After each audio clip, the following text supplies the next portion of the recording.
welcome to this special meeting of the St. George City Council today. I think you all know why we're here today. We will begin with an invocation by Councilman Jimmy Hughes, and then Betty Ariel will lead us in the pledge.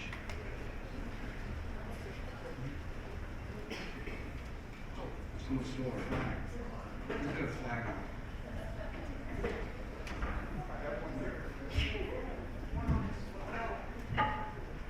There's one in my office, Sean. Let's go ahead with the invocation. Okay. Our Father in heaven, we're thankful for this opportunity we have together here freely in this country.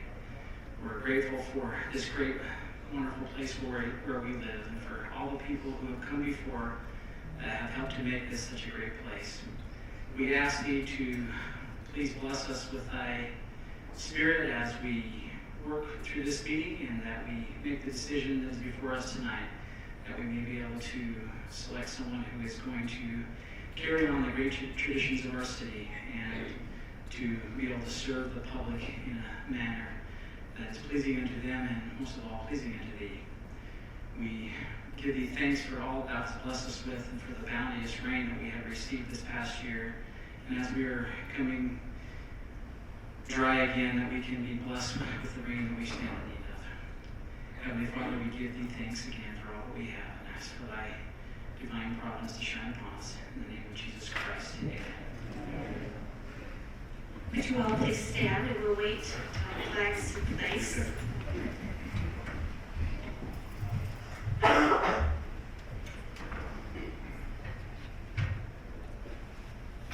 Join with me. I pledge allegiance to the flag of the United States of America and to the republic for which it stands, one nation under God, indivisible, with liberty and justice for all. Thank you, Jimmy, Betty, and Sean, Cameron. Before we start, really quick, I don't think I'm speaking out of turn to send our condolences to you, Mayor, and your family on the passing of your dad. I think probably all of the city staff and everybody who works in the city feels the same way, and you're in our thoughts and prayers. So I wanted you to let you know that before we get started today. Thank you. And also, I wish we weren't here because I wish my friend Joe was still here. So do I. And we've had a chance to talk about him before, but I'm glad you mentioned that because we do feel a great loss and an absence with him, and this may make it a little bit more real, I guess, to us today. But as is of course the case, we got to go on, and he would want us to, and so we'll try to do this in a way that will be pleasing to him too, right, Jimmy? So let me just start with some information that I think will be maybe helpful to kind of guide us through the process.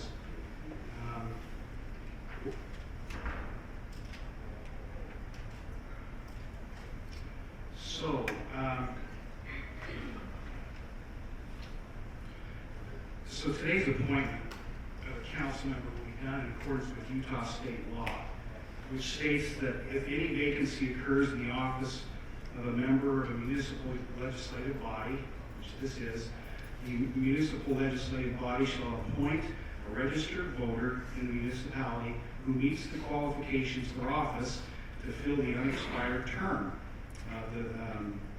of the vacant office. In this case, the term of former council member Joe Boca, this person would be appointed, and that term would expire January of 2022. So it's just over 2 years, so a bit more 2 years.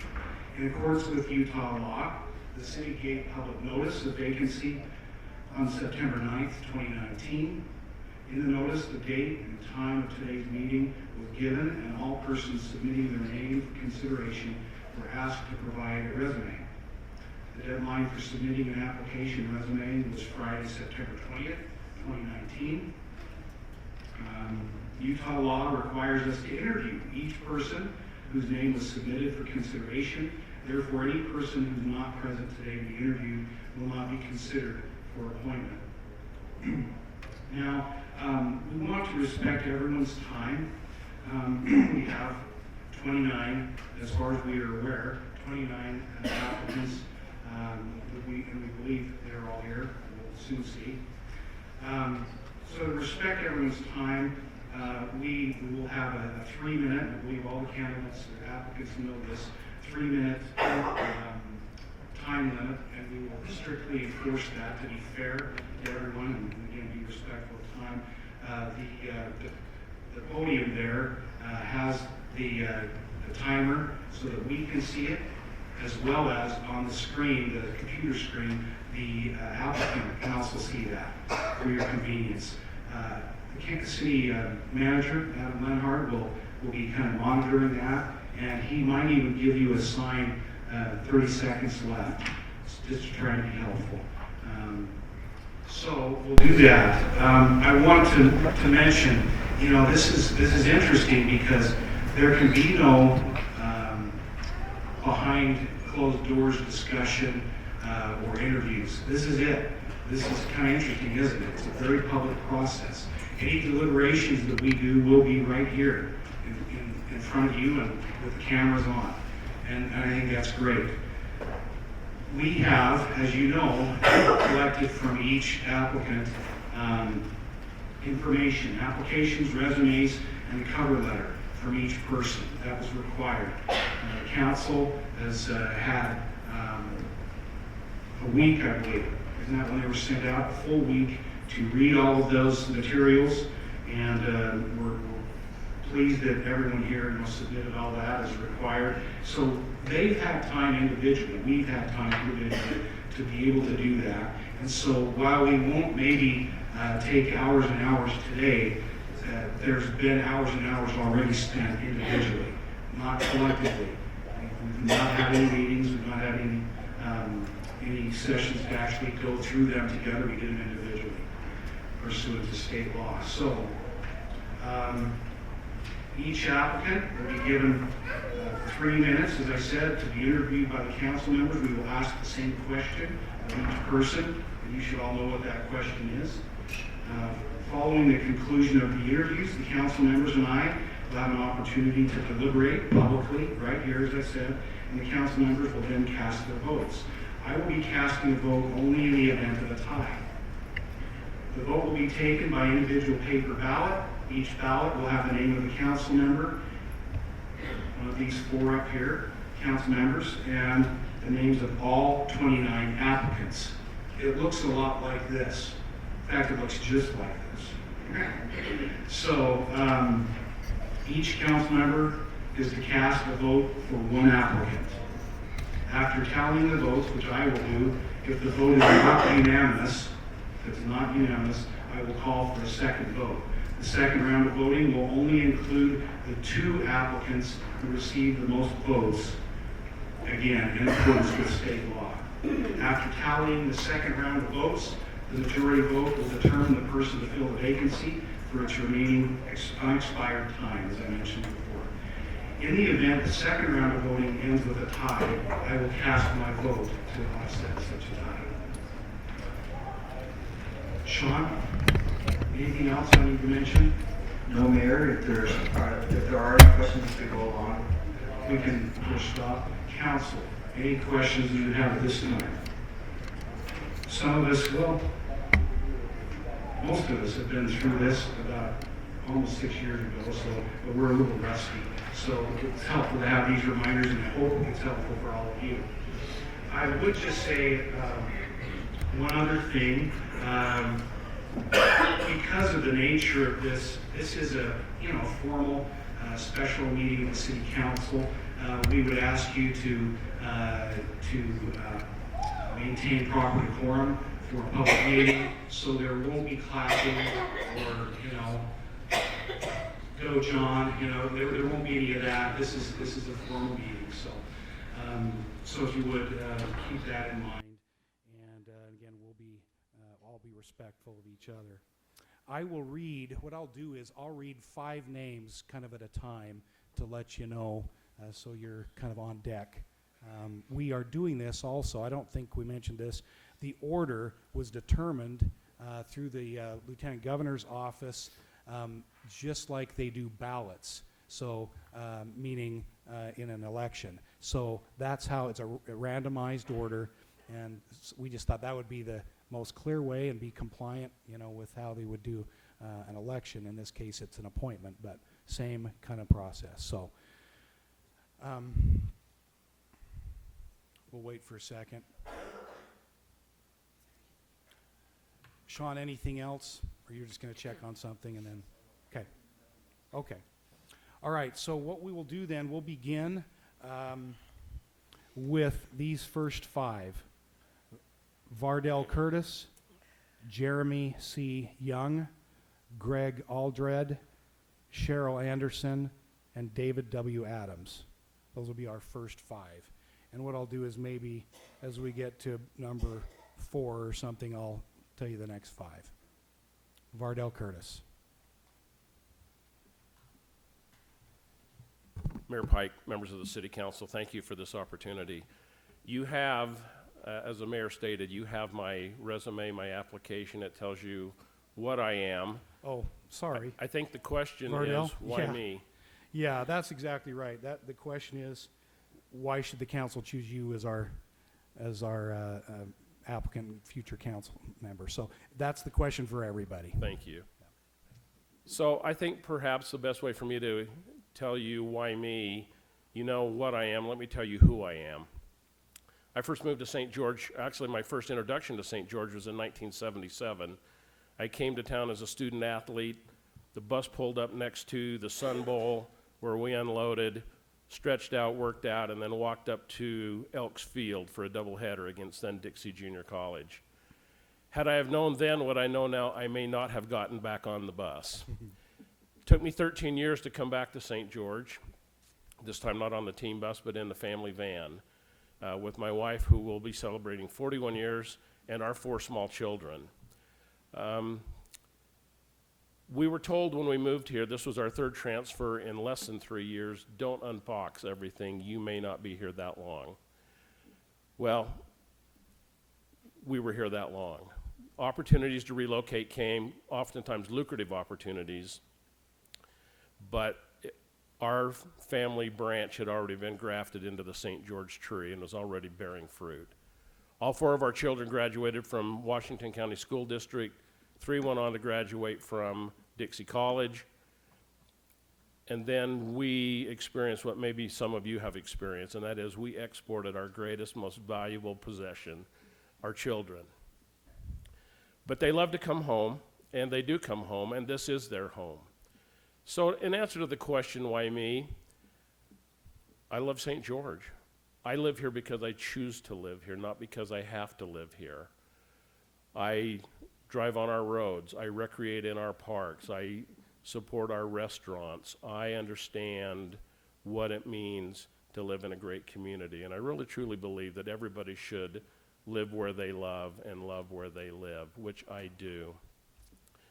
I am keenly aware of the challenges, and I am 100% prepared to accept those challenges, to serve to the best of my capacity. Now, some may say they've waited until the perfect time to now become an applicant.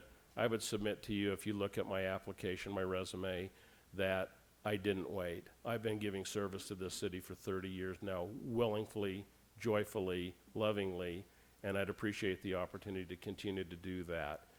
If anything I've shared with you might resonate, I would appreciate your vote. Thank you.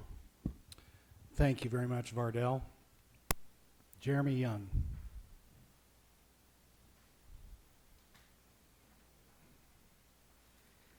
Thank you very much, and good afternoon. And Mayor Pike, my condolences on the passing of your father. You're in our thoughts. My name is Jeremy Young, and if I'm lucky enough to become your colleague on the council, I'll bring a unique combination of 4 strengths to the job. First, I have a wealth of experience in political analysis and communication. As an assistant professor of history at Dixie State University, I'm the director of the Institute of Politics and Public Affairs, a nonpartisan institute that inspires students to pursue careers in public service. I've published a book on political communication, written editorials in the Washington Post and other national newspapers, been profiled in Newsweek, been interviewed by foreign journalists, and advised political parties and presidential campaign staff on communication strategy. Second, I'm a bridge builder and a problem solver, someone who creates consensus in the most unlikely of places. For example, when I served on the Faculty Senate last year, we debated a divisive university issue you probably read about on the news.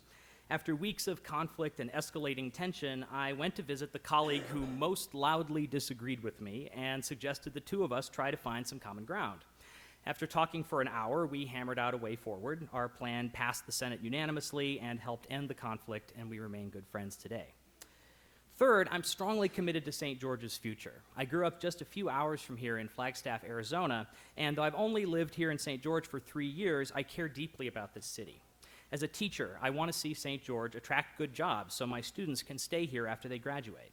As a renter, I feel strongly about the need for more affordable housing. As a citizen, I want to help keep this a community where everyone feels welcome, so that every family, from Middleton, where my wife and I live, to Dixie Downs, to the Red and Black Hills, can look forward to a brighter future together. Finally, I'd approach my role on the council with humility, mindful that all of you have been elected by the voters while I have not. I never had the pleasure of meeting Mr. Joe Bocut, but I know he was well loved and that his shoes would be impossible for anyone to fill. My goal for the next 2 years would be to serve as a stabilizing presence, to help you carry forward the important work of the council while honoring my responsibility to the citizens we represent.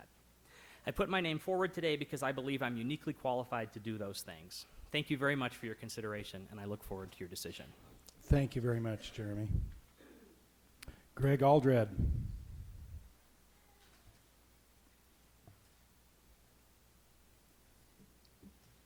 Council, Adam, Sean, thank you for the opportunity. I prepared a lot of things all about me, and I just stand here humbly, so I thought I'd just speak from my heart. Condolences, John. I've been where you have. Admire you being here today, really. Shows your commitment. Betty, I first heard you speak when you were with Energy Solutions, and it was inspiring. I know that you're very well read. I have a daughter who teaches dance. And I thank you for your kind words about my mother. She was a big fan of the arts. Michelle, our families have deep roots here. And you're a fighter, and I mean that in a good way. And I admire you and respect where you sit today. And Ed, you're a fine example to never give up. The Dixie Red Hills Clubhouse is absolutely beautiful. I think it's going to outlive you and I, Ed. It'll be there a long time. And Jimmy, you're a hard-working cowboy, but like you said, you can put on a suit and tie and hold your own with the best of them. We buried my brother together. My family will never forget that. And to Joe, even in your passing, you gave us a great lesson on life and how short it is and precious. I've served our community in many aspects, but I just thought I'd quote our Rotarians. I love serving in the Rotary because it's so diverse. Sometimes you can leave the political forums and just help people in the world. And so their motto is service above self. And I try to live that way. I still have the passion to serve. I appreciate all those who have put in the application. You've seen my resume, you know where my expertise lie. And I don't think any of you question the love we have for this community that I have. So I say God bless to you all, and I thank you for your service. I ask for your vote and your consideration. Thank you. Thank you, Greg. Cheryl Anderson.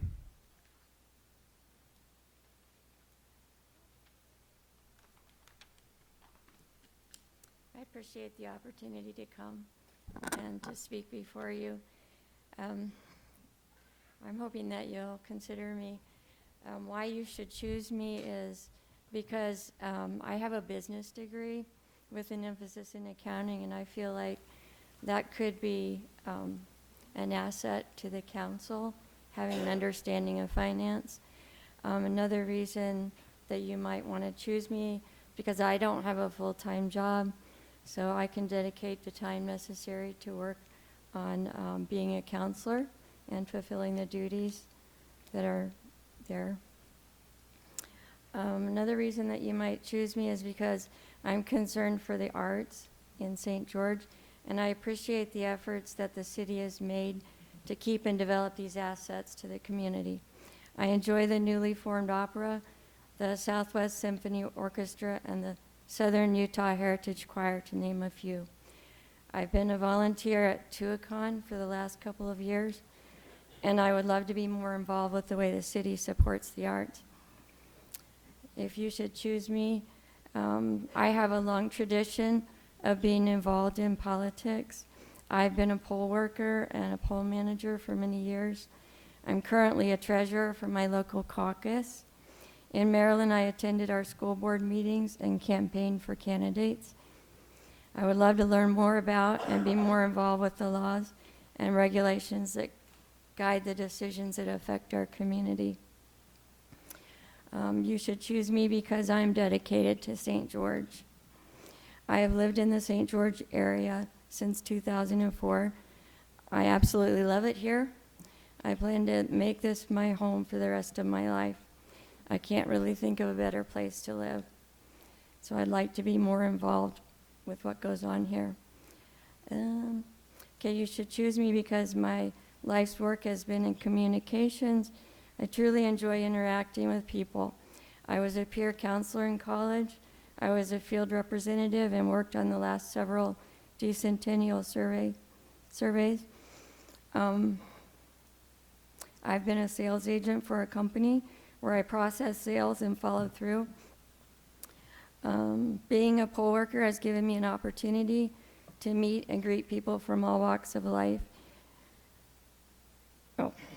And being in our community schools, I've interfaced with administrators, parents, teachers, and children. I also have had the opportunity to be a team player. Now I'd love to join a great team of city councilors and use my communication skills to interface with the wonderful citizens of our city. Thanks. Thank you, Cheryl. So next will be David Adams, and then the next five after Mr. Adams will be Nicholas Ball, Jake Birmingham, Tom Butine, Doug Solstad, and Brian Smethurst. David. As you know, I knew your father well. He was a great man. In 1960, I finished school at BYU with a master's degree in business. And 2 years later, I became a general contractor in the state of Utah, building for my own account in my hometown, which was Murray, Utah. During those years, I developed a 330-lot subdivision, 3 different apartment and 1 condominium community in Murray. I moved on when Norm Bangeter called me and asked me to serve as Director of Community and Economic Development for the state of Utah. Those were very difficult years for the state. There was extended out migration. There were many counties that had double-digit unemployment. The state budget was upside down by several $1 million. And it was a difficult time to be Director of Community and Economic Development. Nonetheless, we attacked the job. I got personally involved in the United States Olympic Committee in our efforts to have Salt Lake and the state of Utah selected to be the host city for the Winter Games. And I stayed in that position for 4 years until we got that job done. And went on to the IOC, and I wasn't able, because of my family and other responsibilities, to take it beyond there to the International Olympic Committee. but Mitt Romney did come in, and as you know, it was the most successful Winter Games ever held. In those years, we had a number of recessions. I had some difficulties in our business, and I had to switch our financing system from market rate projects to FHA insured projects, which guaranteed that we would be able to get the mortgage money to do those projects. I did another 500 units in Utah and Wyoming at that time. A few years after parting ways with the governor, I made sure that I stayed long enough for him to get reelected, and because it was a referendum on his efforts in economic development. And so after that, Mike Levitt got elected, and he asked me to be director and chairman, member and chairman of the state building board. 30 seconds, and which I did, and we resolved some very difficult problems the state was facing at that time. We came to St. George, where I was raised as a boy for a little while, and built a home in 1985, and I became active in the community. I started Adams Construction and Management, which owns and operates 1,040 residential units in this area. And I could tell you a little bit more. I believe that our main problem we're going to face in the city is we're going to have unprecedented growth in the immediate future, given the situation in California and given the growth rate that we're experiencing of 5,000 new families a year in the county. Thank you. Thanks, David. You bet. Appreciate it. Okay, and again, yes, it's Nicholas Ball, Jake Birmingham, Tom Butine, Doug Solstad, Brian Smethurst. Nicholas. So my name's Nicholas Ball. My father asked me, I told him that I had submitted an application. He said, "Do you know anyone on the city council?" And I said, "No. The only one I knew was Joe Bocut." So, and actually, when I saw the announcement, knowing Joe, and I had come in to interact with him a handful of times, and doing a mortgage through Stearns Lending at the time when he was still there, and it allowed me to know him, who he was, what he represented, and I thought to myself, well, that's me. I'm just a younger version of Joe, and I read actually what the mayor had mentioned, that it was a replacement of Joe, which I know there's no true replacement of Joe, but I thought if there's any version, I would be the best version of that. And there were a couple things that I believe my perspective is probably a little bit different than most due to age, circumstance, educational background, work experience, and I feel like I have a pretty diverse background regarding education and what I can do. Speaking Spanish, I'm able to break down barriers amongst anyone who speaks Spanish. It is not a barrier to me, not that that's ever, from what I'm aware of, is a concern, but to be able to speak and collectively communicate with a population segment within the city of St. George, and especially as the growth happens, to address those needs as they come up, I feel like that could be of benefit. Things that Joe Bocat, I believe, represented, and that I as well, is love of people and love of service. One of the things that I absolutely love to do is just serve, whether it's just going down the street and seeing someone that needs some help. And then making sure that aligning the needs and the goals of the city with what we're trying to accomplish, not only in the short term, but also in the long term.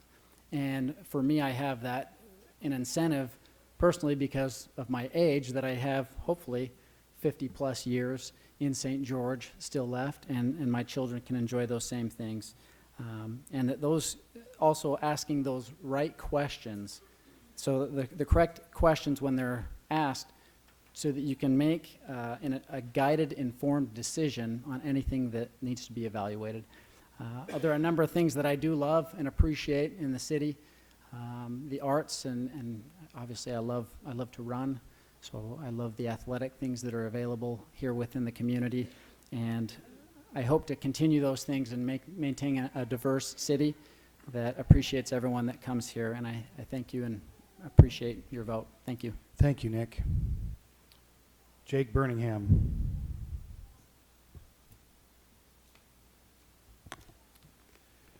Thank you for considering my application. With all due respect, I would like to open this evening by saying that the reason we are gathered here tonight does not elude me. As such, I wish to extend my deepest sympathies and condolences to the family and friends of Joe Bocut at this time, and also you, Mayor, as well. That having been said, I have to admit I tend to be one of action more than words.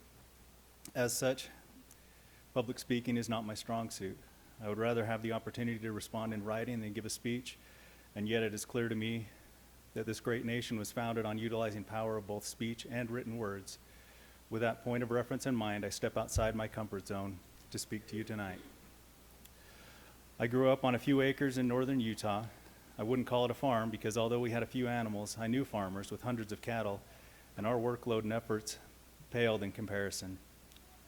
However, growing up in that environment not only taught me the benefit of hard work, but that excessive talking seldom gets work done. While discussions are necessary for arriving at the idea of solutions, at some point you have to roll up your sleeves and get to work with those solutions to come to fruition. I'm a firm believer that actions speak louder than words, and those who know me best can attest to the fact that I am not afraid to work. Likewise, I believe little good comes from conflict, and that nearly all disagreements can be resolved through civil discourse.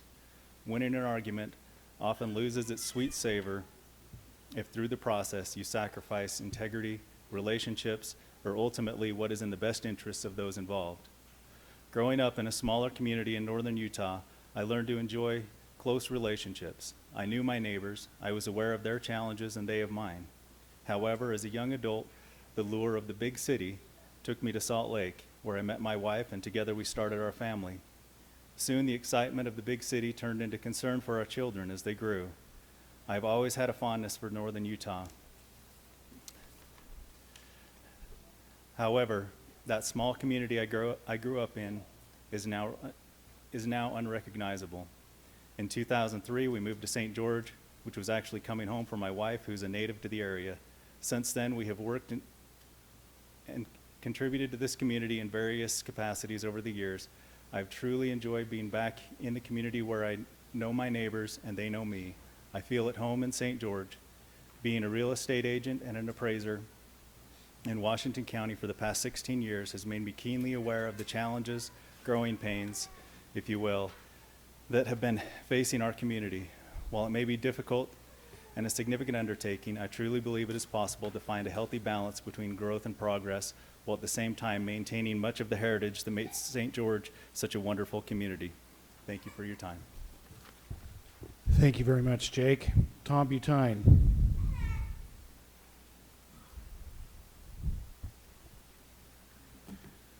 Thank you for the openness of this process. It's really good. As you can tell from my resume, I'm a mix of a nerdy technical guy and a manager of complex technical projects. My education's primarily in STEM, science, technology, engineering, and math, with finance and management mixed in. My experience is working on high-performance teams in a high-tech industry. I am good at finding and analyzing facts and data, making decisions based on them, while also considering values. I listen more than talk and seek understanding and considerate communications. I try to be part of the solution and look for solutions with broad acceptance. My volunteer leadership work in our community here on our most challenging issues and outreach to elected representatives and regular people like me are the testimony of my commitment to the future of St. George. My experience is that the best solutions are born from considering multiple perspectives. I will bring perspectives, knowledge, and abilities that are different than yours. I will ask questions and consider aspects that you probably would not, and it would improve the quality of the city's policies and direction. I will work with you as a teammate. We won't agree on everything, but I will foster mutual understanding. People want to live here because of our climate, outdoor environment, and economy. My interests are aligned with those areas. Growth policy, water conservation, energy policy, the environment, and the overall quality of living here. How we address these issues will form our future. Regardless of the outcome of this selection process, I plan on working with you on these issues. I yield the podium. Thank you, Tom. Appreciate that. Doug Solstad.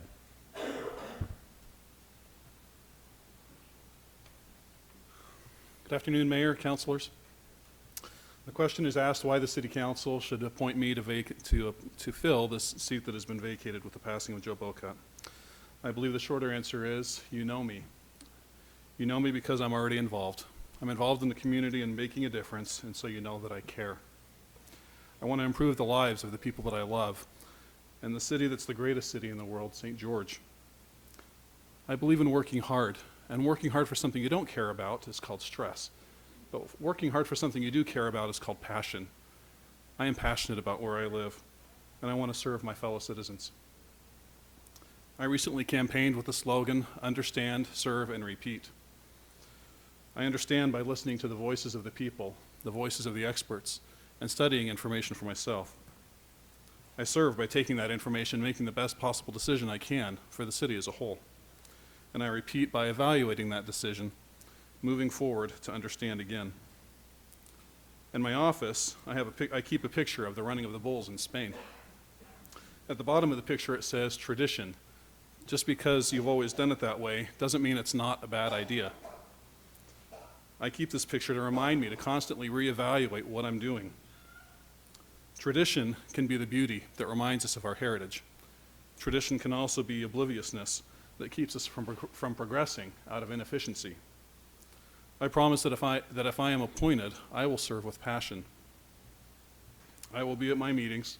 I will read the packets before a city council meeting. I will work hard to demonstrate my love for our city. So why should you appoint me? Because you know me, and you already know that I will do a good job. Thank you. Thank you, Doug. Brian Smethurst.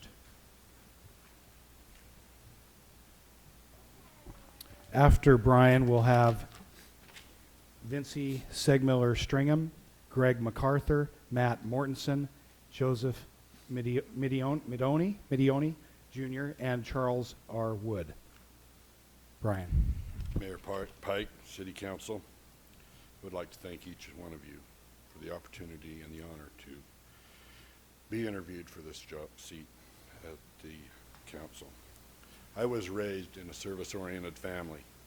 My biological father served 30 years in the Air Force, and my stepfather taught me community service. When he started raising me. I have also served this great nation, state, and city, which I know makes me a very fit candidate to fill the late Councilman Joe Boca's seat.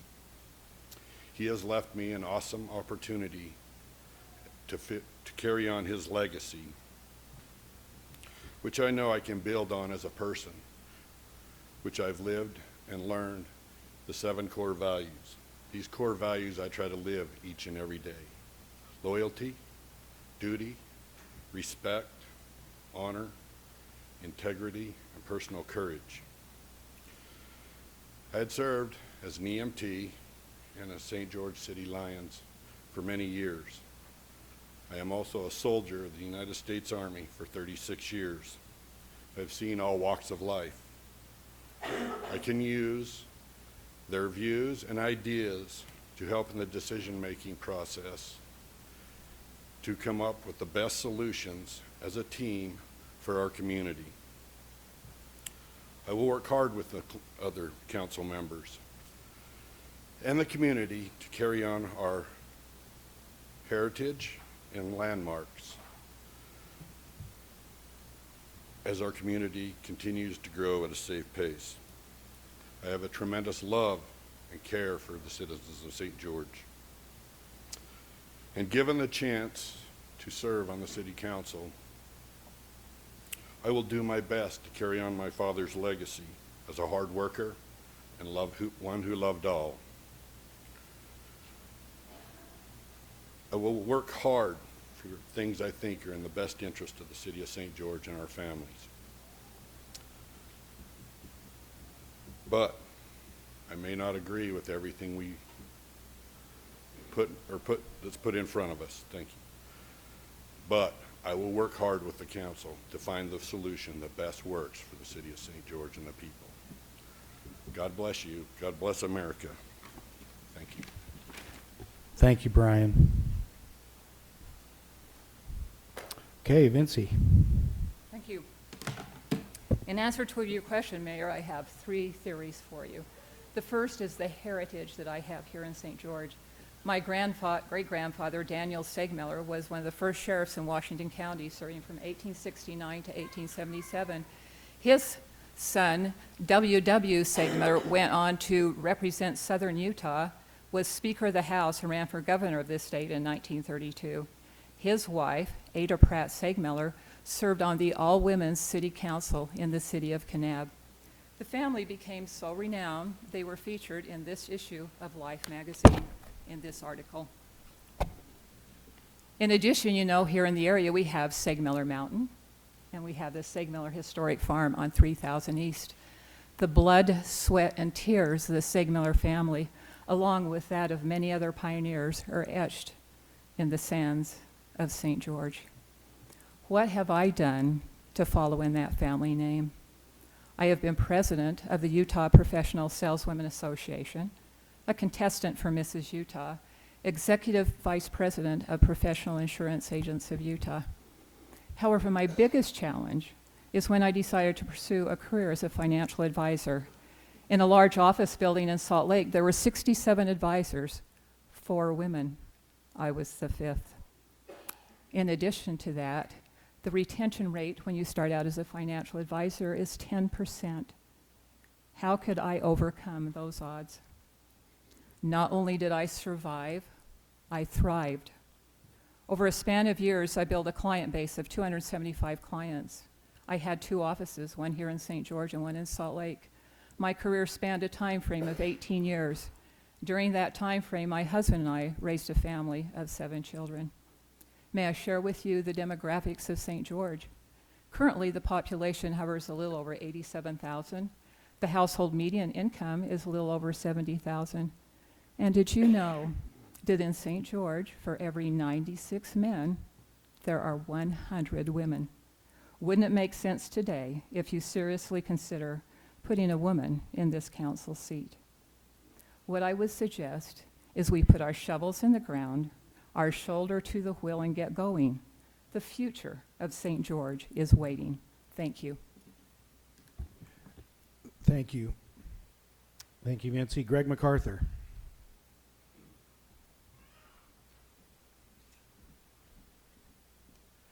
Good afternoon, Mayor and City Council. Thank you for this opportunity today. I've presented a little written statement. I'll refer to it a little bit. Thank you for this opportunity. I wanted to share with you 2 attributes which I possess, which I think will make me an excellent candidate to be appointed to fill the vacant seat here at the City Council. The first attribute I possess is a deep love and passion for our community, along with the character and ability to serve as an excellent council member. You know, my grandpa would always tell me, well, he'd always ask us the question, what do you do when you love something? And he'd always follow up right afterwards and say, you actively serve it. I have deep roots in our community. I'm a 7th generation St. George resident. This community and this city have been a huge part of my life, and I have a love and passion and want to serve them. I'm in the thick of my career. I'm relatively young. I am passionate, and I'm able to roll up my sleeves and get to work. If something needs done on the council, you can definitely count on me to jump in and get it done. I have the time, talents, and energy to serve. I'm active. I'm approachable and friendly. I'm easy to communicate with and get along with. I'm a great listener. I'm also open-minded, and I feel that I can almost always see from all sides and all perspectives when it comes to an issue. You know, speaking of my character and my passion, a lot of people have been asking me, Greg, you're running for St. George City Council. We're in the middle of a campaign. Why are you signing up to run get appointed to a vacant city council seat? My answer to that is, well, I'm running for city council and I applied for this seat because, not because I think it's super fun to campaign, but because I have a passion for this community. And I think it would be insincere of me not to try every avenue to get onto the St. George City Council, because I feel like I have something to give and to serve and provide to this community, and I think I can make it better. The second attribute I want to go over with you is, well, you've seen my resume, but I just want to kind of hit a couple points. And that is because I feel like I'm well qualified to represent the people, the area, and the city of St. George. I'm well-rounded in my experience. A few examples would be for the last 2.5 years, I've worked as a commercial real estate broker. In that time, I've got a great experience and understanding of development. I know municipal planning, zoning, impact fees, codes, and ordinances. I served 6 years as a St. George Area Chamber of Commerce president. During that time, I got to know a lot of the businesses and owners here in St. George. I know their challenges, I know their needs, and I know things that we can do to help them. I can represent them well. I know the nonprofits in our area very well. The St. George Area Chamber of Commerce is a nonprofit. I know exactly how it is to run one. I know how important they are to our area, and I can represent them well. I know the arts in our community. I served for 5 years on the St. George Arts Commission. We're a very big arts town, and I think that I can represent them very well. I know tourism in St. George. I served for 5 years on the Convention and Tourism Board. I also work in the hotel industry, serving brokers. I brokerage hotels. I know events. The St. George Chamber of Commerce, we did 150 events a year, anywhere from 10,000 attendees down to 25. I can help with the city of St. George because we are an event town. I know education. I've personally worked with the leaders of Dixie State University, Dixie Technical College, and the Washington County School District. And this, among with other things in my character, I think I would make a great appointment to the St. George City Council. Thank you. Thank you, Greg. Matt Mortensen.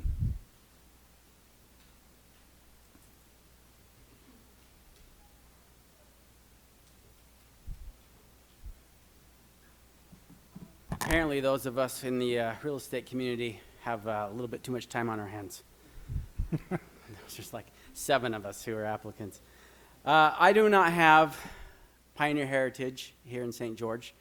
I do, however, have a pioneer house. And I bought this house and completely renovated it. Unfortunately, my house was built of sandstone. It is intricately carved. You can see the craftsmanship. You can see the tool marks of the mason or artisan who did it. Unfortunately, in the 70s, someone covered it up. They painted it yellow, sorry. And I have struggled over the years since I've owned this house to figure out how to get that paint off of this beautiful old home with its sandstone carvings. And I have yet to find it. I've had people offer, but I feel like it'll destroy it. They've covered it up, and I'm trying to rediscover it. St. George, as we know, has been discovered. Some would say it's been discovered continuously over and over again for 20 years.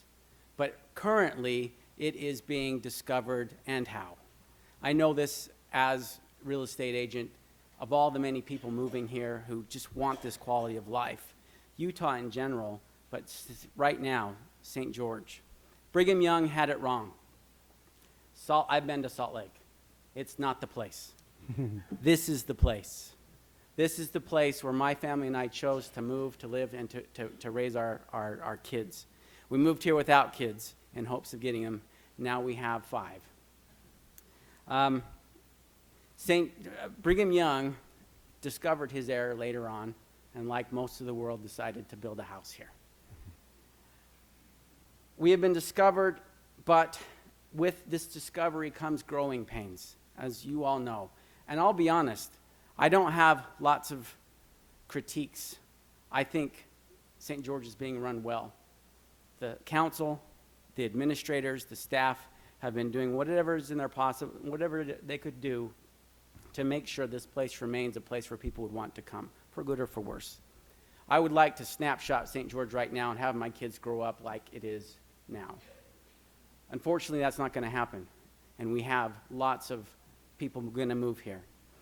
I appreciate the city council with their unique ways of doing things, of trying to get, companies to move here, offer more wages, the Tree Shade Initiative, all the things that have been done, and I would like to be a hand in continuing that. This little pocket of chaos back here is my family, all 5 of them.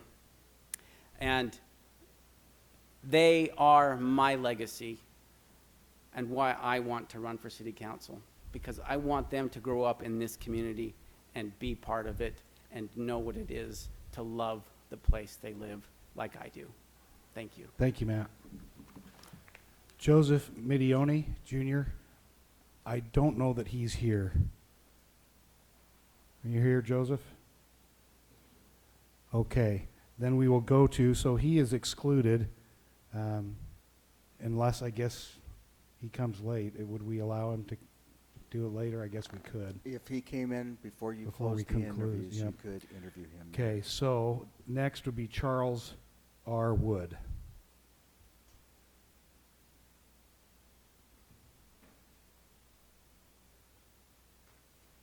Mr. Mayor, Council, thank you for providing the opportunity to explain why I'm requesting that you appoint me to fill the City Council seat vacated by the regrettable passing of Joe Boca. First, please understand that I'm not presenting myself as one who has any axes to grind or any preconceived notions. I have an open mind and very well-rounded interests in serving the residents of St. George, where my wife and I chose to retire and have lived for a total of 11 years. As a city councilman in my hometown in Iowa many years ago, I gained the temperament and an appreciation for objective consideration and civil discourse when presented with issues involving differing opinions and values. Traits that are imperative when entrusted with the public's interests. These same traits served me well in my business career and where I believe I was respected for being a consensus builder. Planning for and managing St. George's robust and continuing growth is, in my opinion, the City Council's overriding challenge. The challenge includes a myriad of topics or issues such as, to mention a few, public ground and air transportation, sports and recreation, utilities issues, water, waste treatment, electric, waste treatment and disposal, streets, economic development, zoning, public safety, code enforcement, certainly the arts, and last perhaps but not least, funding all this. As previously stated, I'm not presenting myself as one who has any axes to grind or preconceived notions about these topics and whatever challenges they present. I will have an open mind and the best intentions in serving the residents of St. George and as a member of the St. George City Council. I will appreciate your vote. Thank you for your consideration. Thank you very much. Mr. Wood, we're going to take just a brief break. We're just about halfway through. So very brief, I'll ask the council to refrain from discussing the issue at hand, but let's take a brief break, just 5 minutes.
quick break.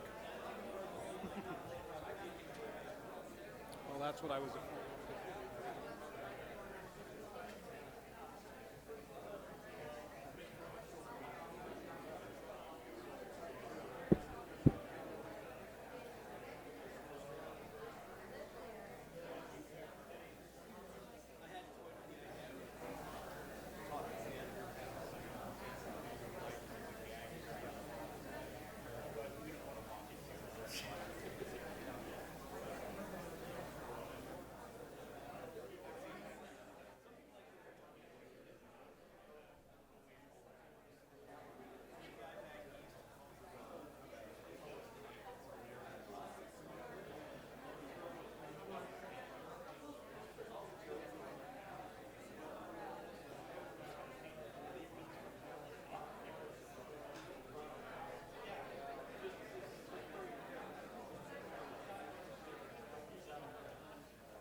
All right, let's take our places and we'll reconvene.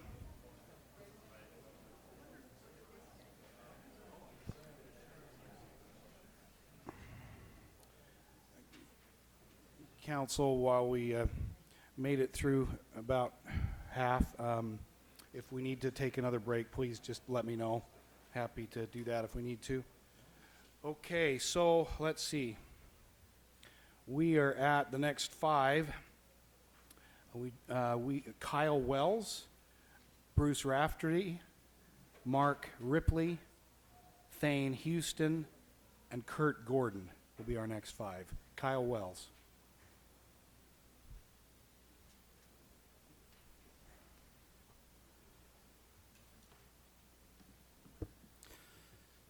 Good afternoon. My name is Kyle Wells. Tell you a little bit about myself. I'm a licensed professional civil engineer. I have an MBA and PhD in financial economics. I am currently a tenured professor at Dixie State since 2006. I'm currently the Dean of the College of Business at Dixie State University. I feel like I have the education and experience, but realize that the personal traits alone do not qualify one for public service in itself. One must have a purpose. My purpose is to do what I can to create an economy that allows my 4 kids the opportunity to stay here regardless of their chosen profession. This is an opportunity that I didn't have or was privileged to have myself. In short, we have an export problem, which has been previously mentioned. We export our kids. I've served this community, or am currently serving, in the following ways. I wrote an economic development grant and helped raise over $2 million to create a community innovation center in the old East Elementary building. We will hold a ribbon cutting for this event and for that space on November 8th, and I hope that you will attend. Since inception, I have served on the city's active transportation committee and also as a liaison to help solve the problems we have about parking and transportation at Dixie State. As a board member of the Community Education Channel, I worked with the chairman, Mayor Chris Hart, to reduce CEC's debt from over $900,000. A big portion was the city's liability. Through the work of the board and the staff at CEC, we will be debt-free in December. I am currently serving on the Zion Forever Project Board, a nonprofit organization that funds Zion's Park on projects and needs that aren't covered by federal funds. Thank you for your consideration. Thank you, Kyle. Bruce Raftery.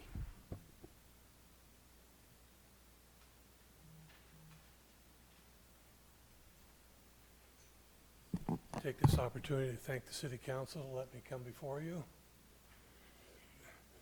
My idea in filing for this position was to spread my wings in the area of community service. I've been pretty much involved with strictly veterans for 15 years through the Vietnam Veterans of America, but also covering other areas. I've been kind of the face and voice as the public information officer for a lot of what goes on in Washington County and St. George City. I've had the opportunity to see and talk with Betty at Senator Lee's office, and I've known Tony longer than I've known Michelle, but I do know the Randalls. It's my idea that when we have problems, there can be win-win situations. I don't like animosity based on decisions that are made to make things better. So that everybody gets a fair shake, gets their 2 cents worth put in, that they don't feel like they've been circumvented and left out, that they've had their say, and we've come up with the best decision possible. To me, that's a win-win situation. Now, it was easy for me to get involved with the veterans, as I am a 3rd-generation Marine, which I'm very proud of. I've been in St. George since 1990, Washington County since 1978. I have found things to be a little different here. There was 23,000 people in the county when I came here and got into law enforcement. Not quite the same as I have talked to the assistant chief before this took place today, that things are a little different in law enforcement. But with growth comes problems, and with problems come solutions, and with solutions you need involvement. And again, I would like to say I'd like to just spread that service that I have done for the veterans to the whole community of St. George, to bring that expertise and experience to bear, and to make this a better place for all of us as we go forward. Thank you. Thank you very much, Bruce. Again, next is Mark Ripley, and then Thane Houston, Kurt Gordon, our next three. Honorable Mayor and Council, my name is Mark Ripley, and I appreciate the opportunity to share with you today why I think I would be a good choice for the open St. George Council seat at this time. I kind of feel a little like that guest at a wedding reception that no one seems to know and they're wondering who they are. I don't actually know anyone in this room, and I think I met the mayor once at a car wash. So I thought I'd go over real quick a little something about myself, so at least if we run into each other on the street again, we'll be able to say something. Anyway, I've been married 37 years to my wife, Cindy, who's here. She seems to tell everyone that it seems a lot longer than 37 years, but I've checked, and it's 37 years. We have 3 great kids. My oldest graduated from Southern Utah, and he currently is an air ambulance pilot in Albuquerque, New Mexico. My second son, Kevin, is the general manager of Lifetime Fitness in Gilbert, Arizona.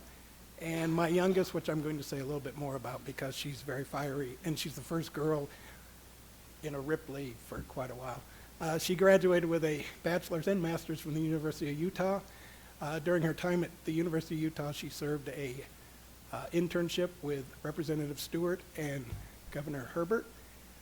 She was the first student from the University of Utah that was selected on an internship to go to the National Chamber of Commerce. And she is currently married, living in Philadelphia. She works for the Chamber of Commerce at Philadelphia, and her husband is going to Wharton Business School working on an MBA.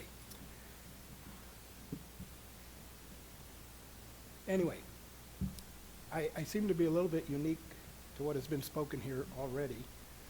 From the late 1980s to 2014, I worked as a municipal worker, predominantly in airports. I started out in the late 1980s as a operations specialist, and then went on to airport management and airport directors in 4 separate states: upstate New York, New Mexico, Arizona, and California. I worked in worked in communities that ranged in population from below 20,000 to over 320,000. Oh, that was quick. Okay. I would like to share one quick story then that kind of shows my attitude and why I want to be a council member. In Riverside, I was given the assignment by mayor and council to do a noise study associated with the March Air Reserve Base. That base was trying to become a joint use airport to reduce the financial burden on the military at that time. DHL was the first tenant that went to March Air Reserve Base, and they started flying. Time's up. I am so sorry. Thank you very much. I spent too much time with my kids, but I think that my experience in municipal government would work for you well. Thank you. Thank you, Mark. Thane Houston, Kurt Gordon, following Thane. Good afternoon, Mayor, City Council. I appreciate this opportunity, and really am in awe with the qualified applicants that you have today. Why should the council choose me to serve in this position that was vacated by Joe? That's going to be a hard role to fill. Joe and Rowdy were good friends of mine for many years, as Rowdy started me at Dixie State Bank 100 years ago and taught me a lot. So look forward to this opportunity. I have many vivid memories of growing up here in St. George. And like others, I have a deep heritage here. My wife is from St. George, and I'm also native of St. George, and remember those days of drinking the water out of the ditches as a young child, and luckily that water's been put to better use. At the age of 26, I bought out my father's business, and for the last 35 years I've been a business operator here in St. George, and I've had to learn to weather the cycles of his business came and went, and learn to adapt. And I feel like my experience in that regard has helped me to understand that there's opportunities in every change that comes, and we need to find those and find a way to find solutions. Also, in my service on the chamber Board of Directors, which I have done twice, and also chaired the Chamber Board of Directors. Found the opportunity to serve our community and found out what wonderful people we have here, more than just through a business relationship, but through friendships and service. And I think it's important that we look to the future and continue to rise to the challenge and find answers to those challenges that come before us. It seems my whole life I've been put in positions where conflict resolution is what I do. So as a business owner, having to handle that situation many, many times. Also having served as a commissioner for the state of Utah for the Division of Real Estate, which is an appointment by the governor, found the opportunity again. I realized that rules and regulations are part of what govern us in life and give us all equal opportunities, and that they're there for a reason. And I would hope that we can find good solutions, good ways to move forward and make things applicable to all of our citizens. It's a great community where I hope that my 6 children will have that opportunity to live here and look for their future children, my grandchildren, to be here also. I think that the solutions that we find today will definitely need to be expounded on as we grow. Our community is going to continue to expand. Thank you for your time and look forward to the opportunity to serve. Thank you, Thane. After Kurt Gordon, the next 5 will be Mark Gallup, Patricia Kent, Patricia Ann Pico, and Stephen Jennings, and Sherilyn Davis. Kurt. Good afternoon, Mayor and Council. My condolences, Mayor, on the passing of your father. It's good to be with you this afternoon. I'm anxious to answer the question why you would appoint me to fill Joe's vacant seat. First reason is I love St. George. It's a wonderful place to live. It has a very unique character, and I want to work hard to preserve the ambiance of the special, unique place that we have. My family and I have lived here for 18 years, and I've spent my career here building great places in St. George to live. I think I have a unique experience and depth of experience and qualifications in that I have worked in city government before in management positions. I've worked in state government in management positions. All total, I have about 8 years of experience there. I'm an experienced planning commissioner. I've served for many years on the planning commission of the city of Menlo Park near San Francisco. I have a bachelor's of science in landscape architecture and environmental planning, and I'm a licensed landscape architect in the state of Utah. I have a unique ability to develop a vision, to articulate it, and to actually make it happen and transfer and translate that vision into reality. An example of that is our Desert Bluff project that actually the mayor featured in his State of the City address. I think I'm probably the only person here as a candidate that's actually producing an attainable housing product in our market, addressing an important aspect of our economy. I'm an expert land planner. I have extensive experience in professional land planning. I worked for over a decade for the Fortune 500 company, Lockheed Martin, in Silicon Valley in the Stanford Research Park. I've served for many years in leadership positions of my local church. My primary talent and ability is to develop and articulate a vision for where our community needs to go. And I have the demonstrated skills and ability to get things done and to carry out that vision. I would appreciate your support. I'm ready to step in and hit the ground running, and I have the skills and ability to do that. Thank you. Thank you, Kurt. Mark Gallup, Patricia Kent, Patricia Ann Pico, Stephen Jennings, Sherilyn Davis again. Mark.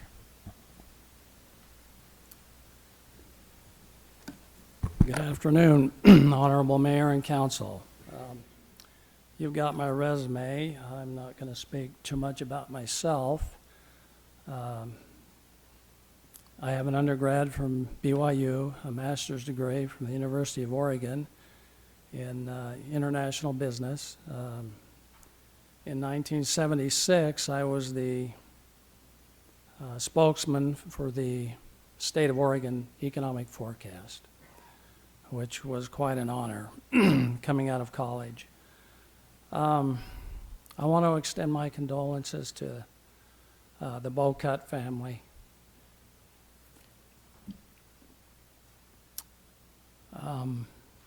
I'm sure it's hard for them.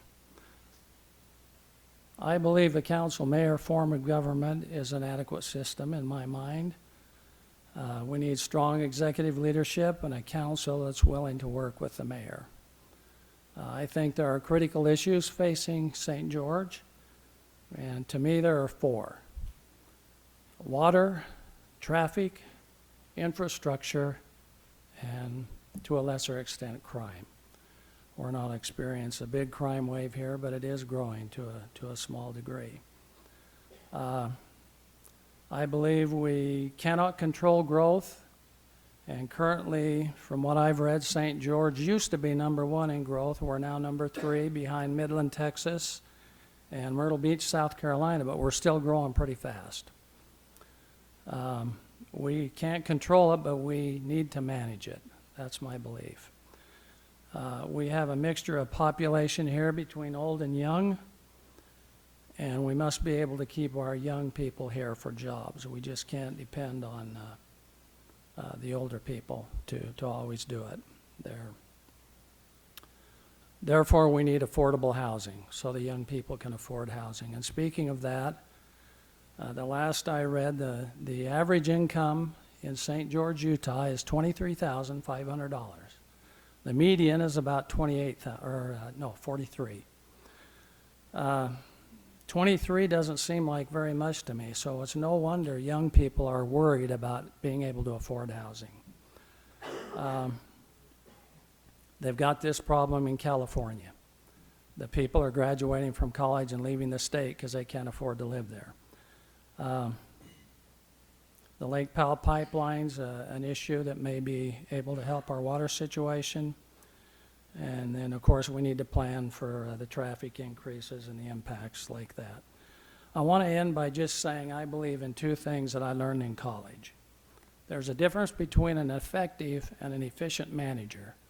An efficient manager does things right. An effective manager does the right thing. Thank you. Thank you. Thank you, Mark. Patricia Kent.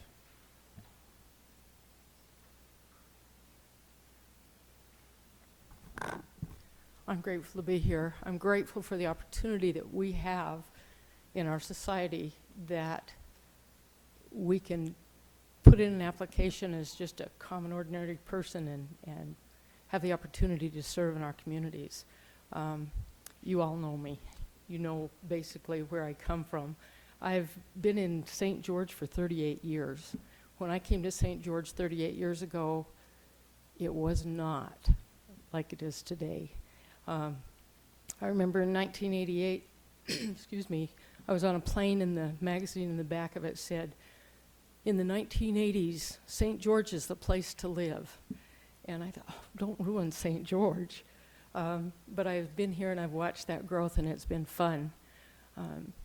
I have never thought of myself as politically inclined, and yet I graduated in political science. And when I did, I said, I'm never getting involved in politics. But I have watched growth and I have watched change, and I have been blessed by that growth and by that change. And I have a responsibility, I think, to step up to the plate. I truly believe that we all have a responsibility to stand up and be counted and make a difference in our community. I've watched major changes. I'm a historian. I look at our founding fathers and what they went through. They were willing to stand when it wasn't popular to stand. I've watched some of the things you guys have gone through, and it hasn't always been popular to be where you are, but you've made good decisions and wise decisions for this community. I believe that I have the knowledge and the ability to do that. I have served this community in 38 years. I served as Civil Air Patrol commander for 7 of 12 years that I served. I've been out there mucking out houses during floods and filling sandbags and helping the people of the community.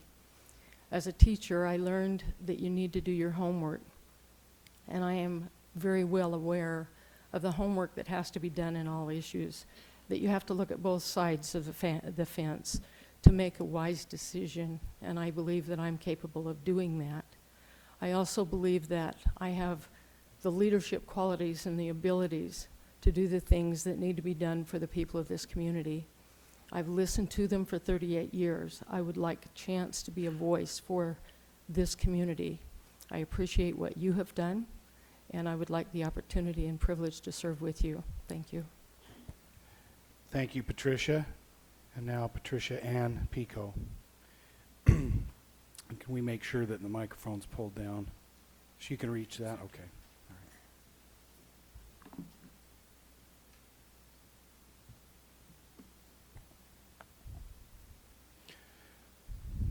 You did this once before, so. Just a few times. Yeah.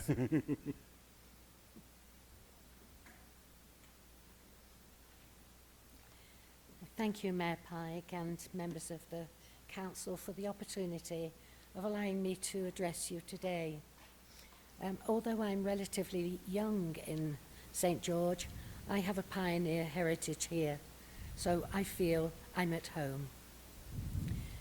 I'd like to answer your question as to why you should use me on the council and how you should choose me. I want to give you reasons why. I respect that public service is a sacred trust, and I have lived by that principle throughout my life because of my great love of people. I would exhort you today to look beyond my physical inability and to recognize my ability to serve this community. Today I have with me my Olympic medal, and this represents the dedication, the determination, and the tenacity that is essential to achieve a given goal. I was already a polio victim at 9 months of age, and my strength has been born out of weakness. I've a proven record of team leadership and a team player, and I've been called to many positions of leadership within my faith. I was a military wife of 24 years. I was security cleared by the Royal Air Force and employed in their civilian administration, and later as a volunteer with the Soldiers, Sailors and Air Force Association that oversaw the well-being of military dependents. I was the vice chair of the largest charitable organization in Europe, and there I was to actually bring about organizing conferences, seminars, workshops, speakers, and disseminating important information. I have a quality interaction with people on differing levels, and that evolved from my education and living and working in numerous countries. I've extensive experience in advocacy, representing appeals and tribunals. I trained in the Cheyenne VA Hospice on the No Veteran Dies Alone program, being their support there through their last hours of life on earth. It was indeed a privilege having forged deep and meaningful relationships. After presenting my manifesto to the public, I was elected to local government by the people of the community, where my duties were to act as legislator of the city government and to actually face all the issues that you as a council are facing now. The role as a public servant has taught me. Time. I want to say, Michelle, just to you, I have been where you are now, and I'm in my 5th year of submission. Thank you, Ann. Thank you. Thank you very much. Stephen Jennings, and then Sherilyn Davis.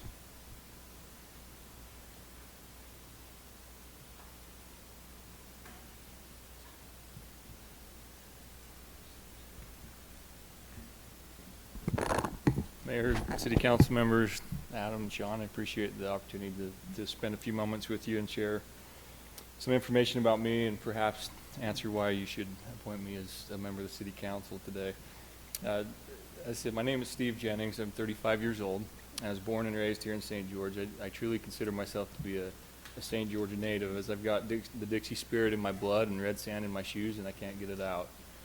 I was educated here locally. I attended East Elementary in Woodward, Dixie Middle, Dixie High, all of which are no longer existent, and received a bachelor's degree in business administration from Dixie State College, and went on to receive an MBA from Southern Utah University. And I truly consider myself one of those lucky individuals that had the opportunity to be educated here, remain here, raise a family here, and go to work here in our community of St. George.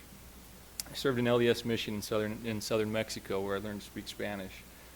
I have a family. I've got a wife of 14 years and 5 children, and my family is my life and my entire world.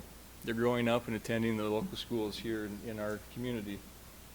So why should you appoint me to serve with you on the City Council? I'm a qualified candidate that will bring a positive influence and contribution to the discussions and items that come before the City Council on a regular basis. I'm a licensed general contractor and real estate professional focused mostly on commercial development, who has been deeply involved in the growth and economic development of St. George over the last 15 years. As a result, I bring a unique perspective that I believe would be beneficial to the council. I understand many of the challenges faced by businesses both large and small within our city. Over the past 15 years, I've interacted with a broad range of people who are here in our community for different reasons. I've interacted on a regular basis with local, state, and federal government dealing with various issues. I understand both the impact that our local government has on small business owners, and conversely, the impact that small business for the better can have on our local government. Perhaps most importantly, I'm a husband and father who is excited for the opportunity to have a chance to contribute to and help shape the future of this community for my children and future generations to come. I truly believe that St. George is a great place to raise a family, and I want to help continue that legacy. I have strong roots in this city and strong ties to the past, but I also have strong ties to the future and look forward to making the best contribution that I can. I want to continue to build upon the foundations created by forward-thinking leadership who have come before, including yourselves, as we move forward into the future as a community. Again, I'm a qualified candidate that will bring a positive influence and contribution to the discussions that come before the council. I thank you for your time. Thank you, Steve. Sherlyn Davis. Mr. Mayor and the City Council, Sean and Adam. I'm honored to be here to be considered for the St. George City Council on the eve of the Senior Games and the St. George City Marathon, which makes the city great. If you've ever visited Southern Utah Tidal on Main Street and perused the collection of historical photographs that you see there, you will see St. George transformed before your eyes. You can see what was once a desert wasteland change into an oasis. In those faces of the people in the photograph, you see sacrifice and adversity. But if you look closely, you will also see a community of like-minded individuals that want the very best for their neighborhoods and children's and a high quality of life. It is no different today. I moved here to attend Dixie almost 20 years ago, and in St. George I found what those people have found, but much, much more. Not only a home, but a place worth sacrificing for and working for. Much of the success of St. George City throughout its history is due to a careful, nuanced approach to the decisions by a team of people in the City Council. And that is what the City Council is. It is a team of players that bring their strategies together to create a win. I am a small-town girl with small-town values, with a great big love for the unique energy of this city. I bring a growth mindset that there is enough. I bring the sensible, protective nature of a mother to protect that which is valuable and to be frugal with that which we have. I bring a sense of fair play and a huge curiosity to find innovative ways to learn and create win-win solutions between the arts, business, and the community. I've worked with many of you over the last few years and have come to realize that diversity isn't a weakness, that leading from a place of fear is not leading, and that to be honest and say, I'm not sure, but I will find out, is true service. I don't have to know the answers because I know how to work with a team and find the answers. King Arthur, in Tales of Old, sat at a round table, and in a very real sense, the city council does too, a half circle where the elected members create half of the circle, but the other half is filled by those long since gone and the faces of those living in our community now. I look forward to the possibility of serving at this table, bringing my strengths of creativity, leadership, and vision to serve the community of St. George, to enrich the lives of everyone who has come here, who is now here, and who will come here. Thank you. Thanks, Shalyn. Our last four applicants will be Steve Davidson, Mitchell Lane DeWitt, Susan Thompson, and Brian Theriot. Steve.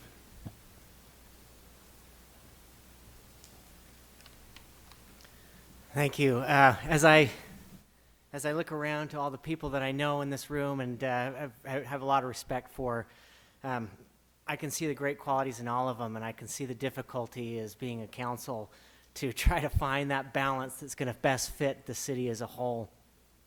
And I guess as for me, like a bicycle, that same balance is what's kept me upright and moving forward in my life. I consider myself an optimist. I look for the best in people. I try to find the solution that will work best for both sides and strive to find common ground. And as appraisers, I know that I speak for Jake Birmingham and Matt Mortensen and maybe a little bit of Jimmy Hughes. As appraisers, we know what it's like to be pulled on two different opposing directions at the same time while we maintain and strive to keep objective and unbiased results. I am self-driven. I put myself through night school at Dixie State University, and I've recently completed my master's in business through balancing my work time and family time. As an appraiser for Washington County Assessor's Office, I love the opportunity to work with the taxpayers and help them navigate through the tax process. And actually, one of my duties my many duties as an appraiser is I get to work with the mobile homeowners in all of the St. George area. And this has required me to make personal home visits and to ensure that they're paying their fair share of taxes. And despite that objective, it should be noted that I've been able to keep and maintain a great rapport and respect for these individuals that work hard to pay their fair share of taxes despite that difficulty. Being able to speak Spanish has been a great benefit to me to relate to a different population than we're used to here in St. George. And I feel like this has provided me with an additional insight and awareness of the needs of our city. Because my job at the assessor's office, I get to meet so many new people that come in, and from my experience, they're excited and thrilled to be here. And I feel like I can relate. I've moved here a little over 5 years ago, and I have that same sense of excitement and to be a part of this community. And I do feel a deeper appreciation as my grandfather, Eddie Jones, helped build the Vernon Worthen Park and put the water line up to the airport, the original airport. My third great-grandfather, John Wood, he was a county commissioner in 1903, and my other third great-grandfather, George Washington Gibson, is buried in Grafton. And being a new citizen as well as being deeply rooted to this desert, I feel like has given me a good, unique perspective on what our city needs. I guess my motivation here is to just serve, find that relationship of trust, build common ground with my peers here in St. George. And I guess for me, I believe that balance isn't just found, it's created. Thank you. Thank you, Steve. Mitchell?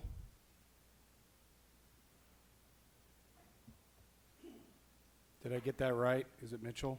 Mitchell Lane DeWitt. Right, okay. Yeah, I know my mother spells funny. I'm a visionary, and I want to express my condolences to the Bocut family. But I think that Councilman Bocut was a visionary with this wonderful old airport you got over here, and what he calls Tech Ridge is an absolute brilliant opportunity to perhaps bring in a subsidiary of one of those big tech companies down in Silicon Valley. And we could kind of dress it like we would a steak dinner. The student graduates of this college are just absolutely brilliant. Absolutely brilliant. I know because I went to school there and graduated. I'm the oldest RN at Dixie College. But I saw the loss of these students, and I go, these are brilliant kids, almost naturally brilliant. And with the right professors, they're brilliant. Use that as your steak, okay? Potatoes you can get anywhere. So for the gravy, you could entice them by bringing in their corporate jet in that old airport and parking it right out in front of their corporate offices. Now you've got that technical school of Dixie right there up on the right on the ridge. They could draw from that, and they could also give ideas of what courses for the students to take. Okay? Now this is what I call a visionary. Now what good is that? All of a sudden St. George has got a tax revenue coming in that looks lots bigger than the housing tract. And it's constant and it's long range. Now, you have people here talking about keeping the wages down in this town, that's an enticement for manufacturers to come here. Wrong answer. They're not looking for cheap workers. They're looking for technical workers like what's coming out of that college right over there. And there never probably was a discussion on how expensive they were, because I'm sure they could name their own price. Anyway, all I want to say is that I'm a visionary. I helped build a daycare center in Los Angeles for the Catholic Church so that the widow gang women could go back to school and earn a living to raise their children. Thank you, Mitchell. Susan Thompson. And then Brian Theriot.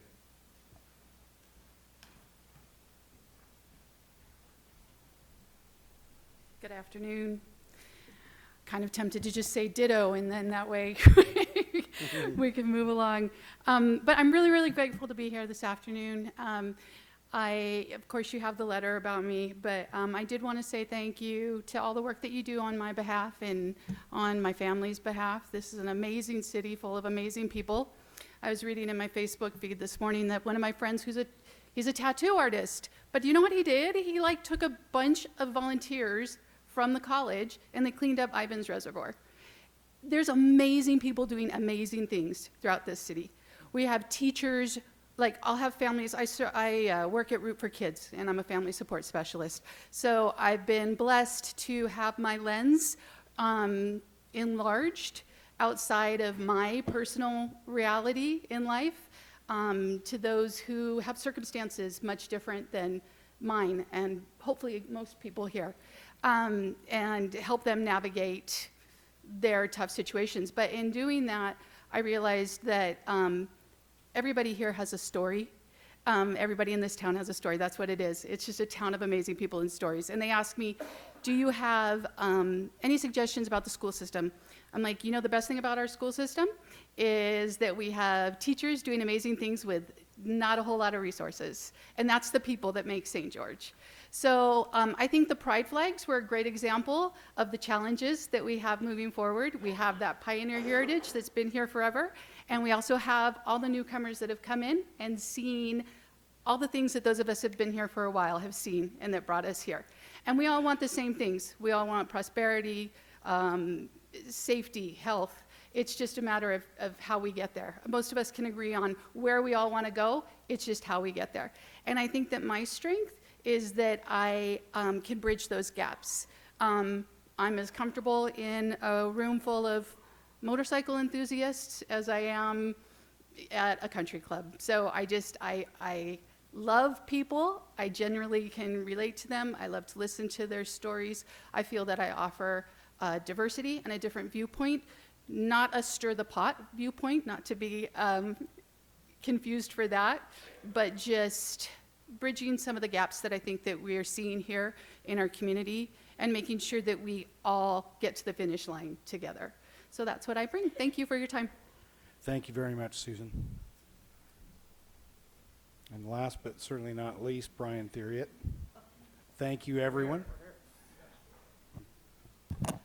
Thank you, Mayor, honorable members of the City Council, Brian Theriot, applicant here for St. George City Council. I was born here. This is where I've grown up, and it's where I've been educated as well. But more than that, it's where my family's been. I'm a fifth-generation pioneer family here in St. George, and I know what it's like when my mother says, when I spent time in Las Vegas, that she said to my father, Roger, it's time we got to get out of here. We've got to go back home. And so the family moved from Las Vegas back to St. George. I watched how the St. George Commercial Center at Kmart was built, and during the time it was absolutely exciting to be able to see that come into the area here. There's a lot of changes that are happening. I watched as the cut and scar out of the Black Hill was made. And so there's many things that have happened. My daughter goes to school here, and she goes to the same high school. I just celebrated my 30-year high school reunion at Dixie High School here. And how special it was to be able to have my daughter go into the same high school that I did, and my mother as well. And there's so many talented people and individuals that are here that care much about this community. Now, I also want to speak to you about a ranch. On a ranch, the work never gets done. It just never gets done. You prioritize it and you continue to go with it each and every day. The water, wildfires, drought, animals, commerce, everything else. And much like that ranch, the city too. So in 2062, St. George City will be 200 years old. And I hope that's where we're looking at in saying is that we want to leave it the best place that we can for future generations. Now, the one absolute special item that I love about this community is that my grandfather, when he was born, his mother died. And when she died here, he was the youngest. There was nobody to take care of him. It's not like you could have formula to take care of it. But there was a family that stepped up in this community here, took my grandfather in until he was about 10, 11 years old. And then that family raised him up, and then he went out and contributed right back into this community. And that's the grit, that's the charm that I see of St. George here, is that we are a community that cares about one another. And I thank you for your time. My time is up. And now you get to decide. Thank you. Thank you, Brian. I'll just make one last call for Joseph Midioni. Did he happen to step in? Okay. Then the interviewing is over, and we'll just note for the record that what we ended up with then was 28 candidates that we interviewed, correct, Sean and Christina? So we'll take Joseph out. So a couple comments here. First of all, I want to thank every applicant for stepping up. I think Patricia might have used those words. Every one of you expressed interest by stepping up, putting yourself out there, and that's just awesome. That's again, someone mentioned, that's what we do. We step up, we help, we give back. Obviously, only one of the 28 of you here today will be chosen, but hopefully there are other ways that the rest of us can step up and serve. And if not today, another day. And so thank you so much for doing that. It's really, we are very fortunate. You know, there are some towns and cities where you might only get 5 or 6 people that would step forward. In some of the real small towns, seriously, sometimes it's, hey, Jimmy, it's your turn, you know? You will be on the city council, you know? Anyway, I'm glad that we have the wealth of people here who are interested and who genuinely would like to contribute. And so, you know, for those of you that may not be chosen today, feel free to reach out. While we don't have an endless number of positions that can, where people can serve, we do have a number of them. And we have some actually soon, now, that we may be able to draw upon some of you to be able to fill. If you're really interested in serving in other ways, we have some openings, and we'll have some by the end of the year on the Planning Commission and a number of other committees and commissions in the city. So we look forward to perhaps seeing you serve in other ways. I'd like to just give an opportunity for the council members, any of you that would like to make any comments. This is a difficult process, and I'm sure some of you are going to say that. But any things you'd like to say, especially, you know, if there are things you want to say that are kind of in your mind, sort of guiding, you know, words or principles, whatever you'd like to say. We wouldn't be asking any follow-up questions at this point of candidates, but you could certainly make any comments you'd like to. Jimmy? So is that a challenge not to say this is a hard decision? Go for it. So I'll try not to. But someone's going to leave here sworn in as a member of the city council. That's right. And I got to tell you, years ago when I was campaigning and trying hard, and I entered into a parade, and a couple of the county commissioners were there, and I went and stopped by and said, hey, any pointers for me? And they said, hey, be careful what you wish for. Be careful what you wish for.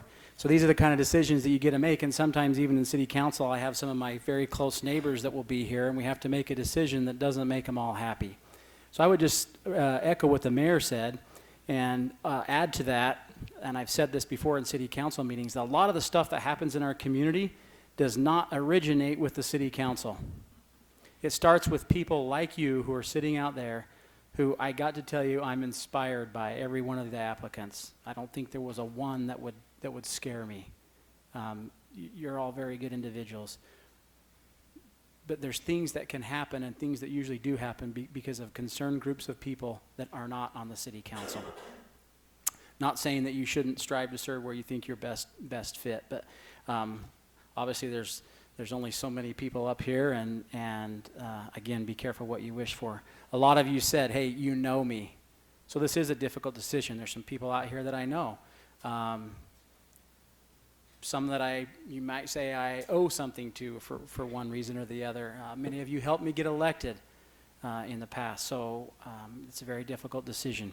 A lot of my fellow appraisal friends, many of you might know that was my first profession, and I enjoyed it very much, and so you're all kind of near and dear to my heart. Many of you that served in the military,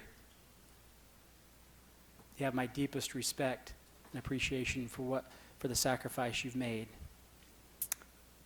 But we have a decision before us. I'm gonna just go with my gut tonight and do what I think is the very best to fulfill a seat that was campaigned for and won by Councilmember Bocat, who probably wasn't the flashiest of individuals, but was very smart, and like many of you said, deeply loves our community, deeply loved our community, and made some hard decisions, even though, you know, we all have this nostalgia for the place where I grew up, a town of a little over 12,000 people when I was born, and it's changed dramatically. But there are decisions that have to be made as we grow, and many of you address that. And I would again echo what the mayor said. You have a list, Mayor, of people that want to serve, and we have all kinds of places that you can serve and that you can make a difference. Probably even more so, I hate to say it, than maybe sometimes we do on the council. It's usually your ideas brought to us that get put into place. So anyways, that's what I have to say, and good luck to the other council members.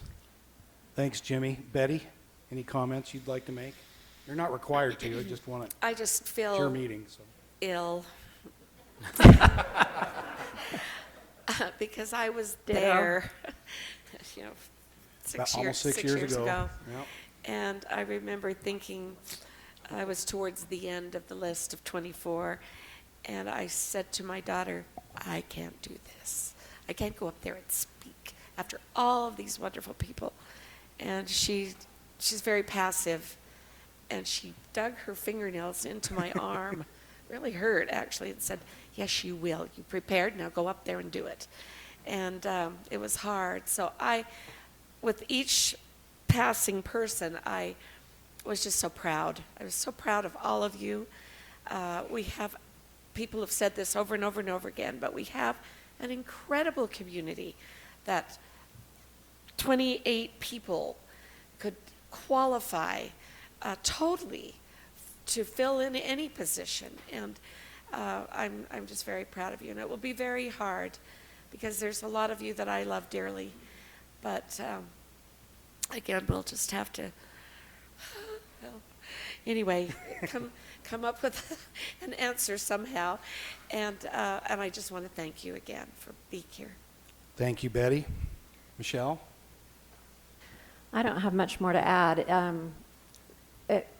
My husband's back there, and he can attest that this has been difficult to go through these resumes and read and see such qualified people, and then see people that you know, and that hopefully you'll still speak to me if I don't vote for you. Because you'll know, actually. You'll know who votes for you. Yeah, you're going to know.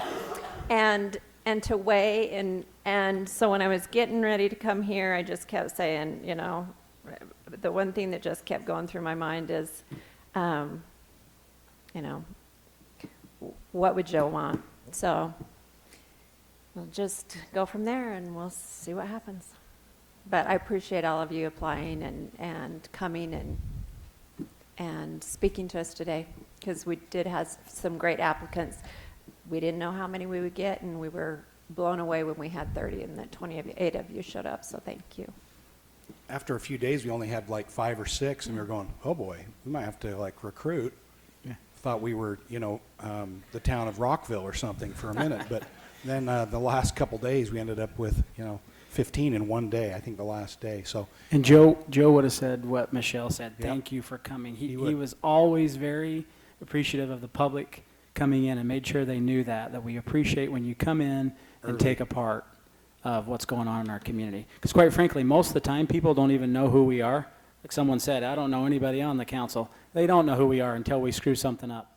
Then they know who we are. That's right. And they find you at Walmart. Right. Okay. Ed, comments? Mayor, I think everything that needs to be said has been said by all of you very, very well, and thank you very much for doing so.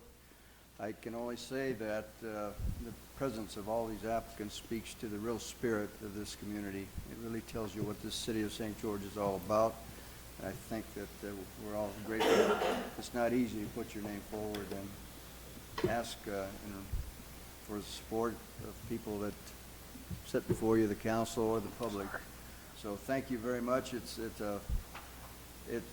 would be difficult to say that this is not a real challenge for us, because there's so many qualified. There's many of you out there that could be sitting right up here right now with all of us. So we'll just get our heads together and we'll try to do it the best we can, and we hope that you'll all be better for this experience. Thank you. Thank you, Ed. Thank you, council. Any final instructions, Adam or Sean?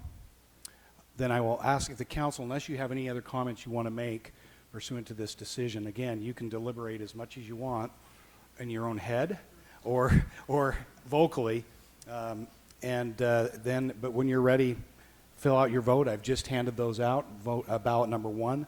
Send it back down to me. Their names are on these ballots, meaning the council members' names as well as all the applicants. Jeopardy music, anybody? Won't do that. There, someone's got it. Carol's got it.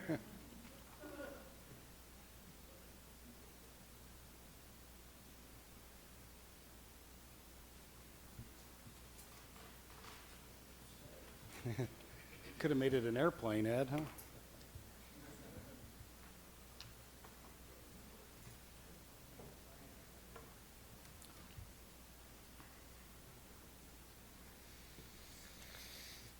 Now if we get out a drum roll.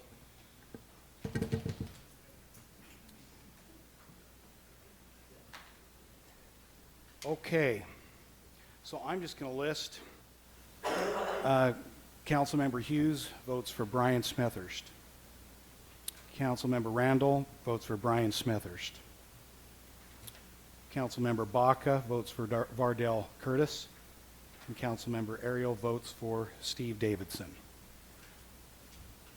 So we will have a second ballot, and council, you will be considering Brian Smethurst and I believe the other two, so all three, because we're to take the top two vote getters. In this case, 2 received 1 vote. So we will be voting on Brian Smethurst, Vardell Curtis, and Steve Davidson. No others will be considered at this point. Again, thank you, though, to everyone else. And we invite you to stay if you would like to for this next vote. Vote for 1. We do not need a unanimous vote. It's a majority vote is all that's required.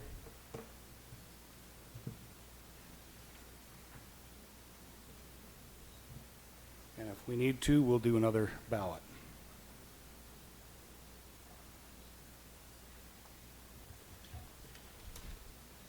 Don't want to mix up ballots.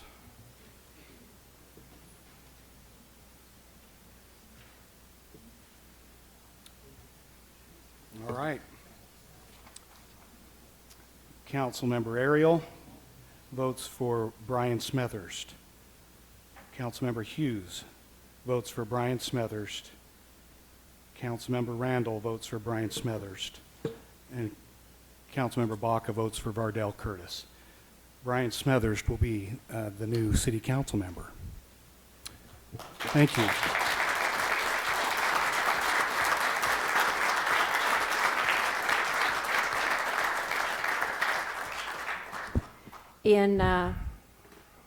That's what Joe would want.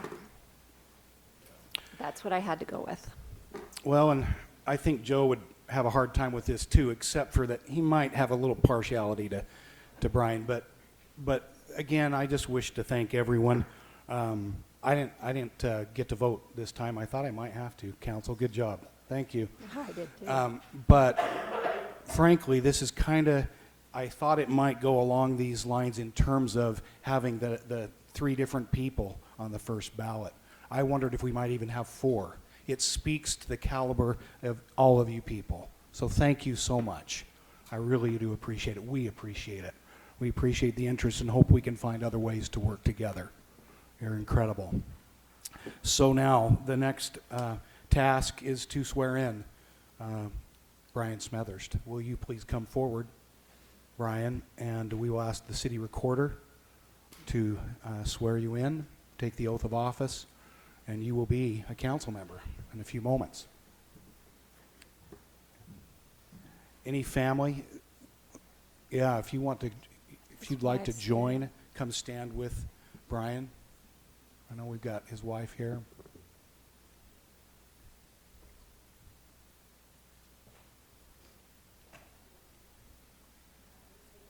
I, Brian Smethurst,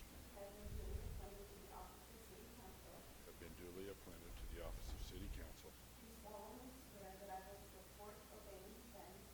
That I will do solemnly swear that I will support, obey, and defend the Constitution of the United States the Constitution of the United States and the state of Utah, and and that I will discharge the duties of my office with fidelity.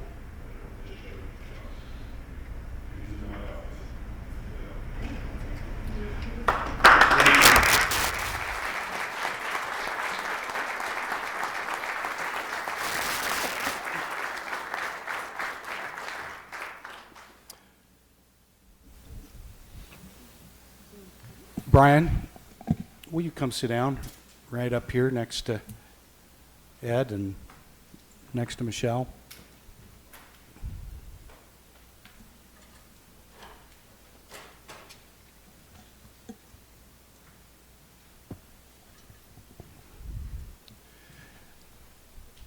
It'll be a privilege to serve with you, Brian. I'm just going to mention maybe one last thing, and that is